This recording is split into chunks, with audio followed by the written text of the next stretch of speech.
Hello all, டெய்லியும் என்ன குழம்பு வைக்கிறதுன்னு ரொம்ப கன்ஃபியூஸ் ஆகாமல் சட்டுன்னு இந்த துவையல் ஒரு நாள் ட்ரை பண்ணி பாருங்கள். டேஸ்ட் அல்டிமேட்டாக இருக்கும். செய்யறதும் ரொம்பவே சிம்பிள். வாங்க எப்படி செய்யறதுன்னு பார்த்தரலாம். இதுக்கு ஒரு பாத்திரத்தை அடுப்பில் வச்சுட்டு ஒரு 3 ஸ்பூன் அளவுக்கு ஆயில் ஆட் பண்ணிக்கோங்க. ஹீட் ஆனதும் காரத்துக்கு ஏற்ற மாதிரி வரமிளகா, 3-4 பல்லு பூண்டு, ஒரு கொத்து கருவேப்பிலை போட்டு நல்லா பொரிய விட்டுறலாம்.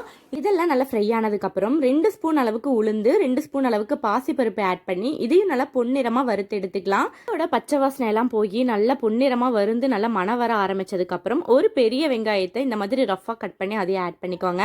வெங்காயம் வணங்கினது ஒரு 3 தக்காளி நல்லா பழமாக பார்த்து ரஃபாக கட் பண்ணி அதையும் ஆட் பண்ணிக்கோங்க. தக்காளி நல்லா பழமாக இருந்தால் டேஸ்ட் ரொம்பவே நல்லாயிருக்கும். இதுக்கு தேவையான அளவு உப்பு சேர்த்து ஃபைனலாக ஒரு கொத்து கொத்தமல்லியும் ஆட் பண்ணி நல்லா எண்ணெய் பிரிய வணக்கினதுக்கு அப்புறம் ஆற விட்டுட்டு அது ஒரு மிக்சர் ஜாரில் ஆட் பண்ணி கொரகொரப்பா அரைச்சு எடுத்துக்கலாம். அரைக்கும் போது தண்ணி எதுவுமே சேர்த்த தேவையில்லை. நல்லா கொரகொரப்பா அரைச்சதுக்கு அப்புறம் ஃபைனலா ஒரு தாளிப்பு கொடுத்து மதிய நேரம் சுட சுட சாப்பாட்டு கூட இதை சர்வ் பண்ணி பாருங்க. டேஸ்ட் வேற லெவல்ல இருக்கும். ட்ரை பண்ணி பார்த்துட்டு எப்படி இருந்ததுங்கிறத கமெண்ட் பண்ணுங்க.